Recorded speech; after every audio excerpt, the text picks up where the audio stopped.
Nicole Caprice has been an environmental attorney for over 15 years. She was a primary author of the Climate Action Plan. For the city. What's that? For the city of San Diego. For the city of San Diego. Not every time. No, just for the city of San Diego. At Climate Action Campaign Executive Director, Nicole's duties include overall strategies, operational responsibility for the organization staff, program expansion, execution of the mission. And you also ride your bike? Yeah, not here today. No. Why did you not do that? Right? But she rides her bike to work every 50 day. miles. So she's Yeah. a good role model for us. Okay. So the Climate Action Plan was founded by Nicole. What was the year that was founded? January. Oh, wow. So we're. I just left the city. Okay. So you just left the city now. Okay, so we got you right on. Okay. And so without further ado, we appreciate Nicole coming all this way to talk to us about Climate Action Plan. Thank you very much.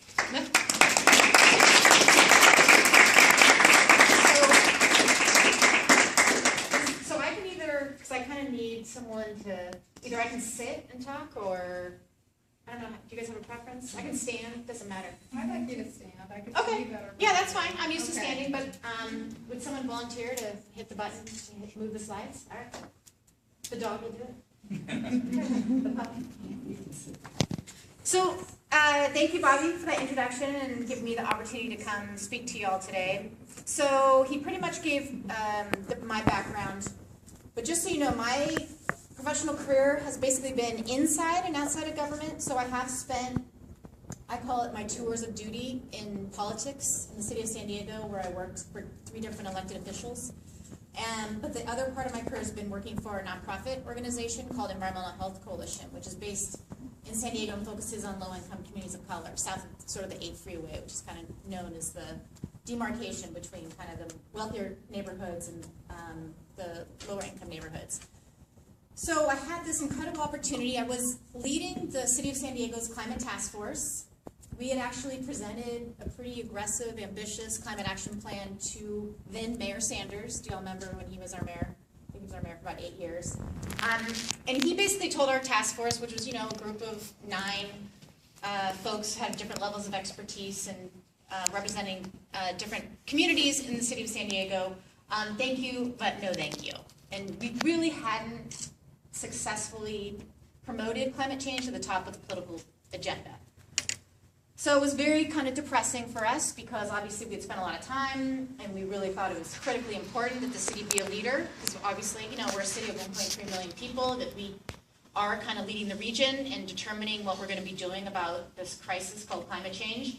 But he just wasn't interested. It wasn't on top of his list. And so basically the plan just sort of floundered, right? And so we really didn't know what we were going to do. And then we had the chaos in the city of San Diego, obviously, with our first democratically elected mayor. And the good news out of that, so sometimes there's silver lining in every situation, was that my friend Todd Gloria became the mayor for that interim period.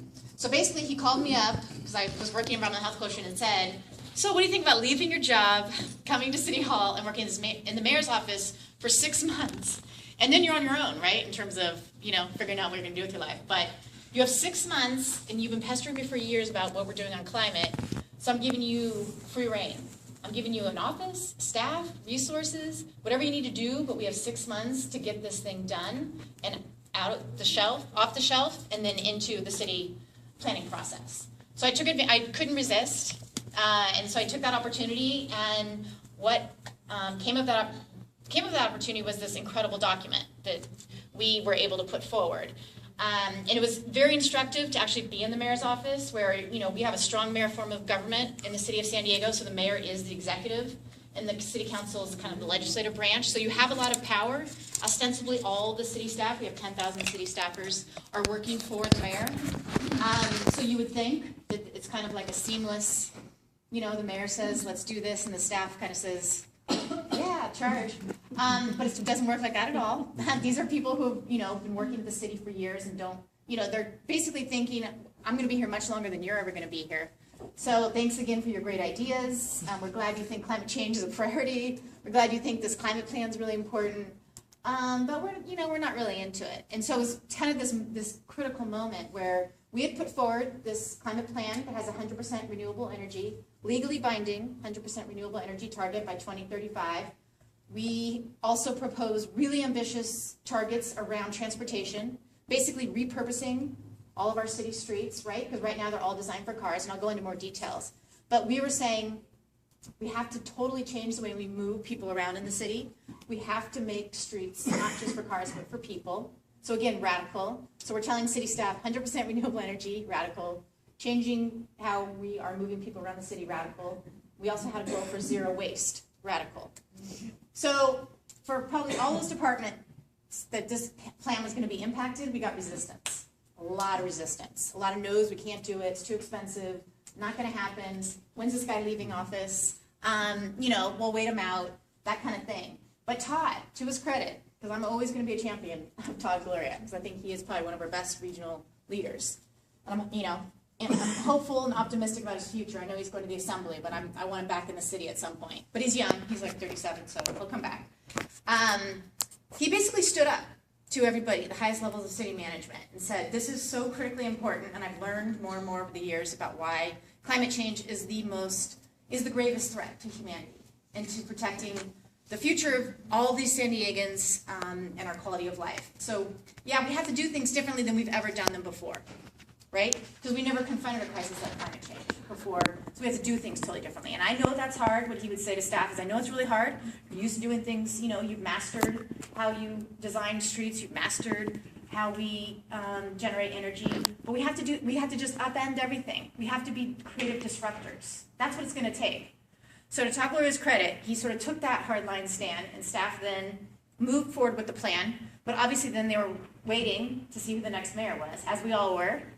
Very, very nerve-wracking time for me and Todd, because we spent all this, we both felt so passionate about this plan, but we didn't know what was going to happen to it. So when our Republican Kevin Faulkner mayor came in, needless to say, we were like, oh, this is not going to be good, right? I mean, he certainly didn't run on climate as part of his platform. It's never been really a passion for him. I've known him forever. So one of the elected officials I worked for was Donna Fry for 5 years. So at the city of San Diego, we all work on the same floor. So it was Donna Fry's office, and then right next door to us was Kevin Faulkner when he was a city council member. So I've known him for almost 15 years. So I was skeptical. I was not that optimistic about what he was going to do with the climate plan. I did ask him, though. I had a personal meeting with him, and I tried to I gave him my best pitch about why it was so important that he keep this plan alive. And I think, I'm not even going to try to pretend to claim that meeting was the deal, but he ended up, I'm sure, through talking to his political consultants and figuring out what made the most sense for him, for his own political future. I can even talk about how he's now talking about running for governor on the climate plan as his platform. But he basically said, made this huge announcement, invited me to the press event, that he was going to support 97% of the climate plan. Yeah, it's pretty incredible. It's pretty incredible. And this is against all of his friends, right? He's very cozy relationships with everybody in the Chamber of Commerce and the business establishment. So this was not easy for him, I know. But it also is true that he saw it, I think, accurately, that this was a political window for him, an opportunity, that he could actually go to higher office if he did this. Sort of a Schwarzenegger kind of approach, that he's Republican, but green. I think that's what his political consultants probably told him. And that's fine, because to me, climate change, it is nonpartisan. I mean, it just supersedes any political partisanship related to any issue, frankly. So I think Todd and I both felt the same way, that it was a victory, a huge victory. So the good news is that it's still moving forward. We're going through the environmental review process. So that'll take about 8 months. And so right after I worked for Todd, when he left the mayor's office, I worked for a council member named Ed Harris. He basically took over Kevin Faulkner's old council seat for a short period. But while I was working there, I was figuring out, well, what am I going to do next? Because here I wrote, I feel really passionate about this plan. And what I know from being in politics for 15 years is that you have to watchdog, right? You have to make sure the elected officials actually follow through with what